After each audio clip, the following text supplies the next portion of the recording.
Hi and welcome to the video. Today I'll be starting an epic journey from Los Angeles to Doha and then onwards from Doha to Dublin, flying with Qatar Airways in their business class products. Now it's a very long way to go, including an 8-hour stopover at Doha Airport, so hopefully I'll survive by the end of it. But I'm really excited for this first leg, which will see me flying on board one of their 777-300 aircraft in their infamous Q suites. The trip was originally booked on an A350, but Qatar Airways changed the schedule a couple of weeks ago and it was swapped over to a 777, but thankfully still their Q suites. So I'm really looking forward to it. Hope you enjoy the video. Thanks so much for watching. Let's go.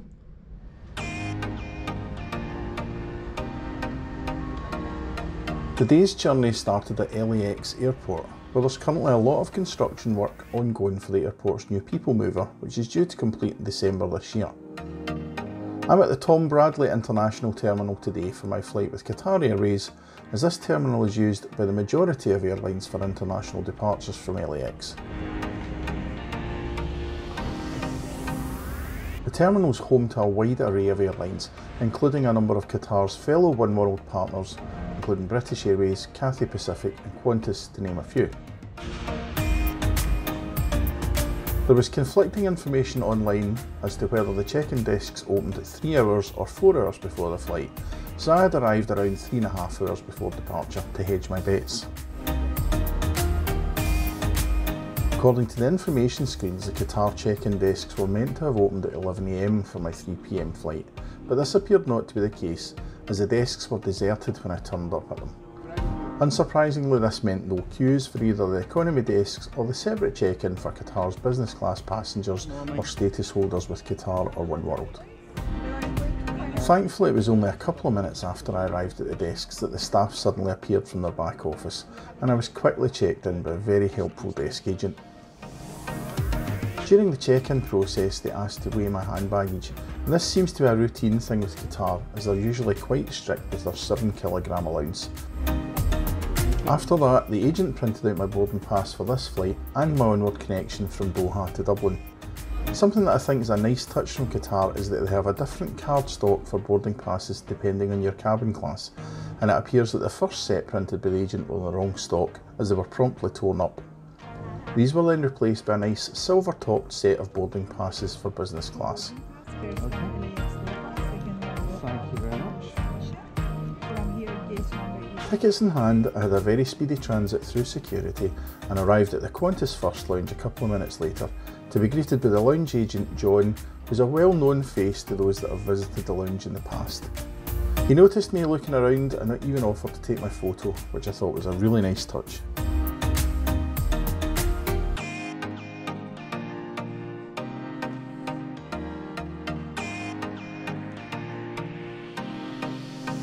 The lounge is a large rectangular shape split into a number of seating areas, with dining tables and a full bar at the far end.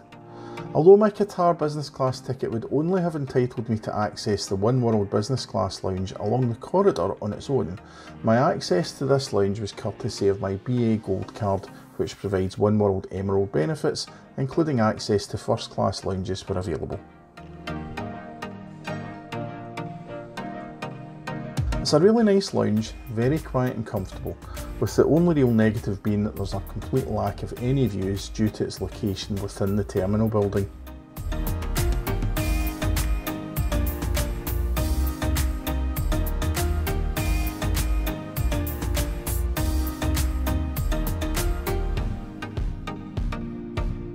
The bar is well stocked and the barman was happy to make any cocktails or drink that his available ingredients permitted.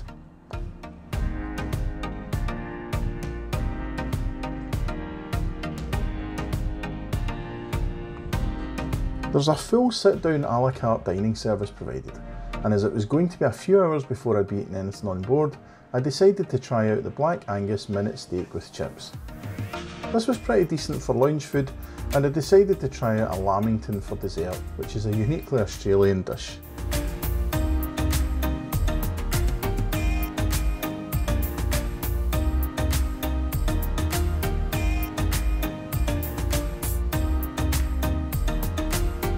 After I'd eaten, I settled down in the lounge with a glass of champagne and relaxed for a while but before I knew it, it was already approaching boarding time for my flight, which was at the far end of the terminal at gate 134.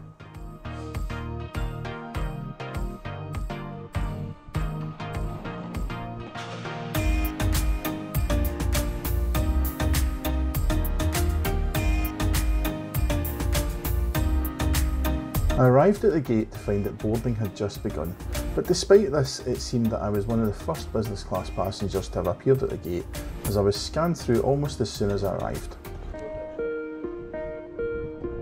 They were using two separate jet bridges to board the aircraft for this flight, with one being used for business class passengers and the other one for economy.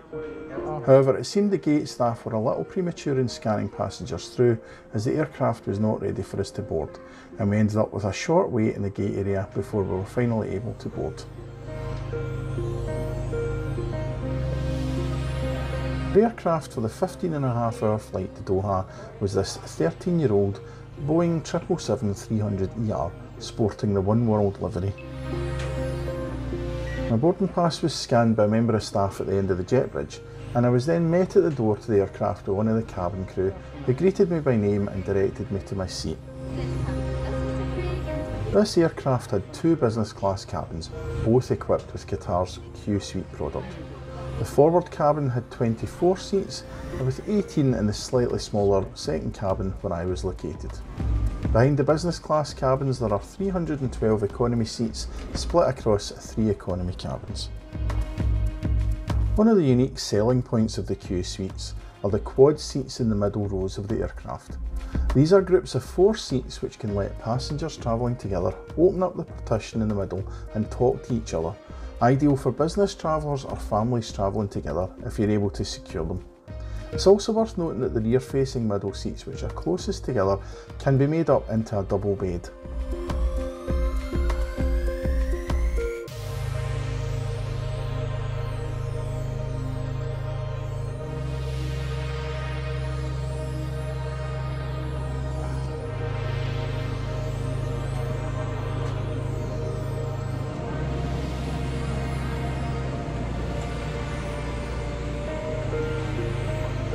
Once I'd arrived at my seat and put my luggage in the overhead bin, I had a quick look around the cabin. The seats alternate between forward and rear facing seats, with forward facing being the furthest from each other in the middle and a little further away from the window than the rearward seats. These cabins are also fitted with a very nice mood lighting. My seat in 8K was a rearward facing seat right next to the window. At my seat, I found a large blanket roll and small pillow were waiting for me, along with an amenity box with products from Dictique. I'm not sure if Qatar used these for flights originating from outstations, as the kit that I received on my subsequent flight from Doha was in a leather zipped pouch, but this was still really nice. Below this there was a small storage shelf with seat controls around the edge, and here you'll also find the literature pocket, an HDMI input, a USB slot along with headphone jack, a universal power socket along with another USB charging slot, and the in-flight entertainment remote is also easily accessible on the side of the unit. While I was looking around the seat area, Runa, one of the cabin crew, introduced herself to me and let me know that she would be looking after me for the flight.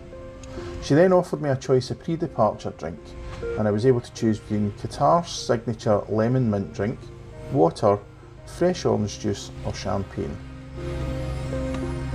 At 21.5 inches, the in-flight entertainment screen was by far the largest I've ever had in an aircraft, and below this was the tray table that slides out and folds open to create a very large area for working and dining. Between this and the shelf on the side of the seat, you have more than ample space to keep your laptop out whilst dining.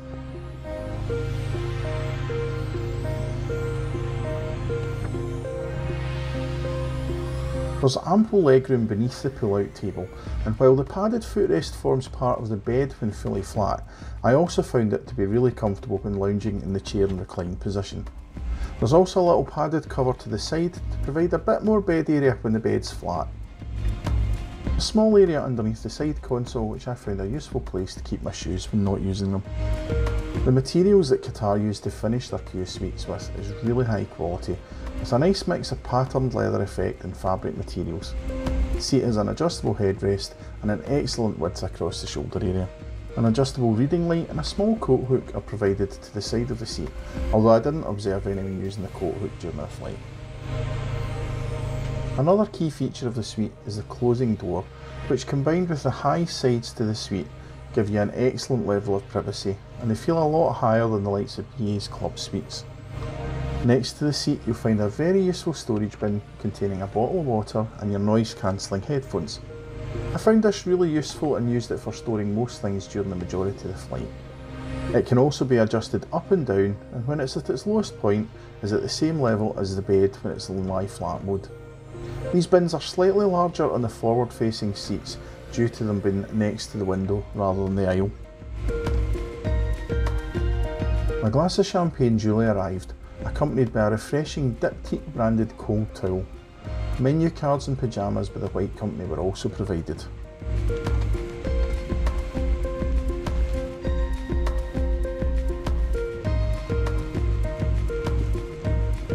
It was at this point that the in-flight lead, Loredana, came round to introduce herself to all of the passengers, addressing each one by name, which I thought was a really nice touch.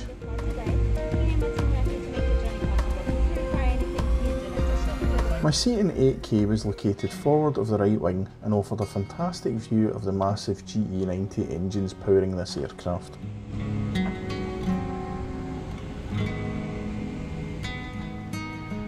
Having stored my blanket and pillow in the overhead bin, it was time to have a look through the very nicely presented menus, starting with the separate wine menu.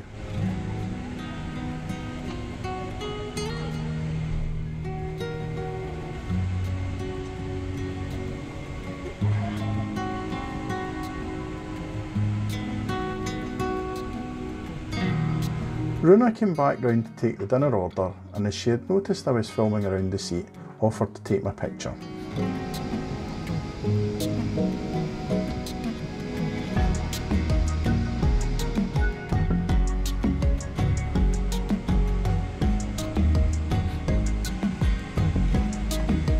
The Diptyque amenity kit contained small samples of body lotion, face cream, lip balm and some eau de toilette spray, along with an eye mask and socks. The pyjamas handed out were from the White Company and were pretty decent quality with blue trousers and an attractive grey top. They're provided with a pair of slippers in the pack, and there's not a huge number of airlines out there who provide pyjamas in business class. BA, for example, only offer these to first class passengers, so it's a very welcome amenity. Unfortunately, the large pyjamas that were provided for me were just a bit on the small side, and as the crew didn't have any in a larger size, I just stuck with my own clothes to sleep in for the flight.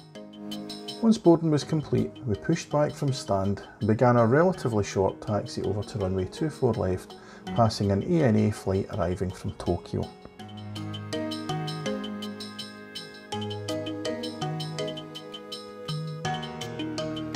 Our route for this 15.5-hour flight would take us northeast over the US and Canada, passing over Greenland and Iceland, and then down over Norway and Poland, turning east over Turkey, and then finally into the Persian Gulf before our arrival into Qatar.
If you're enjoying the video, please hit the like button and remember to subscribe to the channel.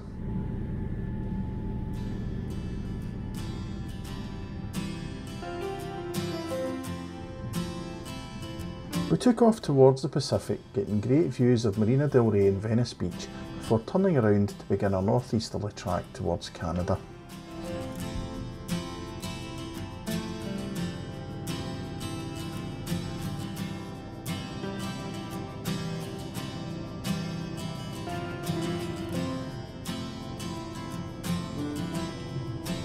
Quite soon after takeoff, service began with a glass of champagne and a bowl of warm nuts. As I settled back to enjoy my drink, I decided to check out the onboard Wi-Fi and was decided to see that Qatar only charged $10 for the entire flight for full Wi-Fi access. And you could even get an hour of free Wi-Fi access simply by being in their frequent flyer programme, regardless of status. $10 is exceptional value for a 15.5-hour flight, especially if you consider that I'd been charged £20 by British Airways for my flight from Heathrow to Los Angeles. I found it to be stable and fast when I was using it throughout the flight. I decided to have a look at Qatar's in-flight entertainment system, Oryx One, which is powered by a Panasonic IFE system on these Boeing 777s. The 21.5-inch touchscreen was a delight to use, and I found the wide array of entertainment choices available as impressive as I'd been led to believe, with a great selection of not only Hollywood movies available, but also Arabic, Bollywood and African content. TV was equally well catered for, and I was certainly able to find plenty to keep me entertained on this long flight to Doha.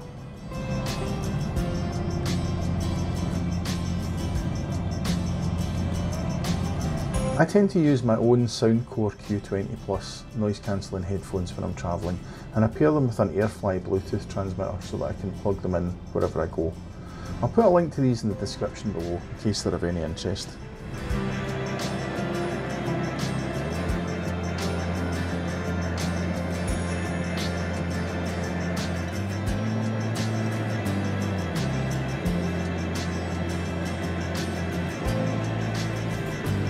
It was around this time that Runa appeared at my seat to set out the table for dinner service.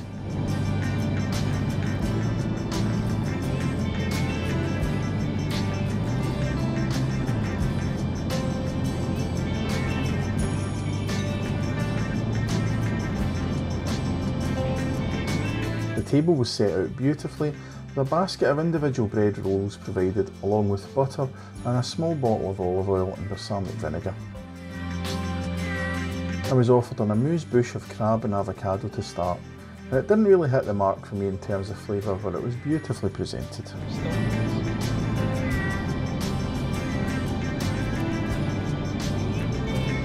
This was followed by the creamy tomato and coconut soup with ciabatta crostini, which was absolutely delicious.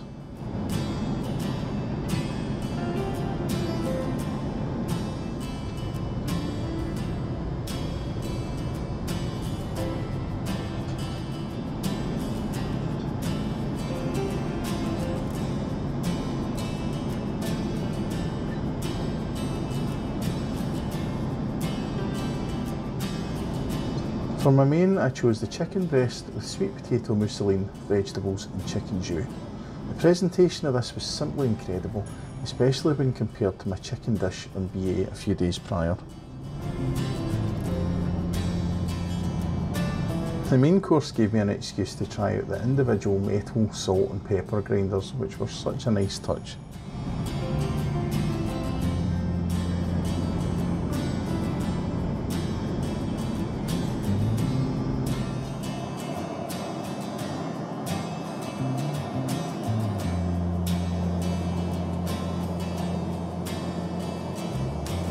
The dessert, a mixed berry and lemon cheesecake with graham cracker and pistachio, was no less impressively presented and tasted just as good as it looked. Although the meal service was completed just a little over an hour after we took off, somehow it managed not to feel remotely rushed, and it was really enjoyable. After dinner was cleared away, a hot towel service was provided and very welcome. Before settling in for the rest of the flight, I decided to go and get changed into my own clothes for sleeping, so here's a quick review of the loo. This was located right behind my seat, but I wasn't bothered by noise from it at all during the flight.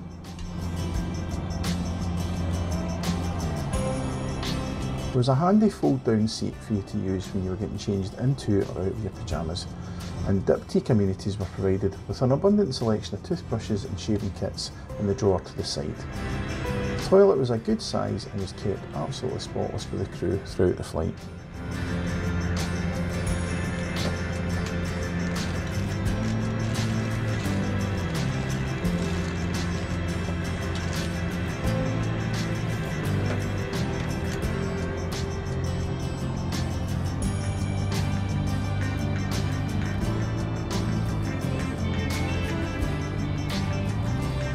Once I returned to my seat, I decided to relax and watch some of the extensive selection that IFE had to offer. The crew were very proactive in terms of checking if there was anything else that I needed, but managed to do so without being intrusive, and this is a hard balance to strike sometimes. As it was getting dark outside, I decided to try and get some sleep at this point, and managed to nod off for a few hours in a very comfortable seat.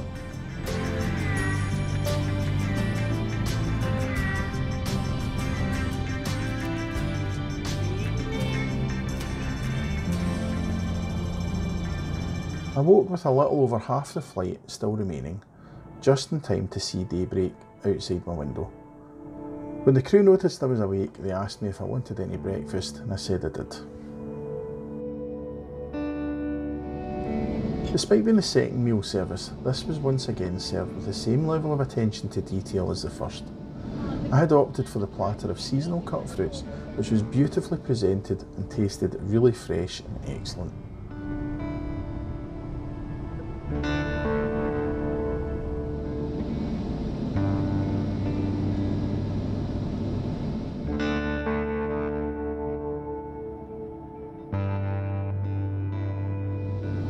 This was then followed by a small basket of pastries and the ricotta and pineapple stuffed pancakes. The pastries were light and flaky, and the pancakes were tasty, but they were a bit heavy in the ricotta for my own preference. After breakfast, I sat and watched some more of the entertainment and enjoyed the views outside. However, I discovered an interesting problem whenever the aircraft had to climb: the self-opening door. Thankfully, this wasn't an issue that happened very often, and I didn't really find it a problem during the flight. With a couple of hours left until landing, I changed back into my clothes, and the crew came round with another hot towel service. Afternoon tea was served, but as I didn't really fancy any of the sandwiches on offer, I just decided to indulge my sweet tooth and went straight for the cakes on offer. These were nice, but I have to say the scones were a little bit on the small side and felt a bit lost on the plate. Shortly before we started our final descent, the crew came round with a small box of chocolates, which I thought was a really nice touch.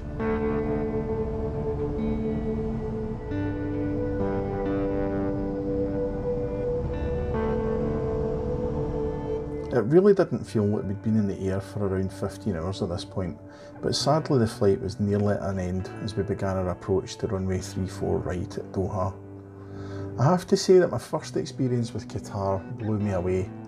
Don't get me wrong, I know this is their flagship product on one of their flagship routes, but everything from the Q-Suite's hard product, the onboard service, the quality and presentation of the food, and even the in-flight entertainment had exceeded my expectations and was streets ahead of what I've experienced in business class long haul with BA, American or Virgin. I know that Qatar have a wide array of different business class seats and cabins, so consistency in the hard product is always going to be a challenge, but I'll be interested to see if service remains consistent on my next flight with them on board one of their 787-800s to Dublin, so keep an eye out for that video.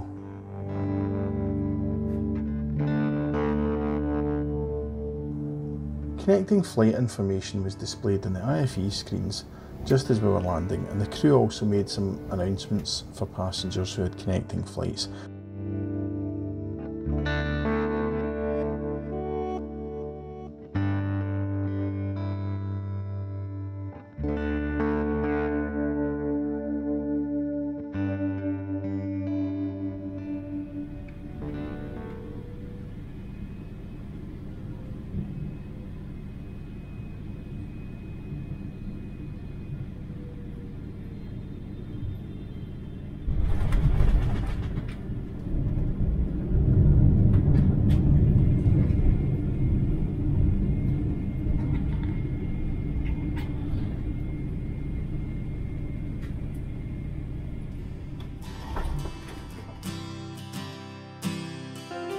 After touching down, we had a short taxi over to our stand at gate C11.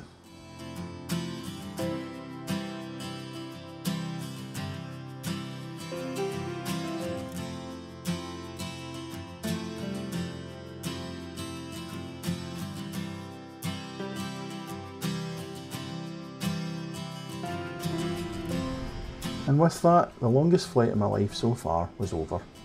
I was quite surprised at how good I was feeling despite having been in the air for 15 hours and 20 minutes, and I think that's a testament to the comfort of the Q Suite and the Boeing 777-300 aircraft, as well as the onboard service. It was a fantastic flight, and while I'd only have to wait another 8 hours until my next flight with Qatar, I'll certainly be looking for opportunities to fly in the Q Suite again at some point in the future. Thank you so much for watching, I really appreciate it.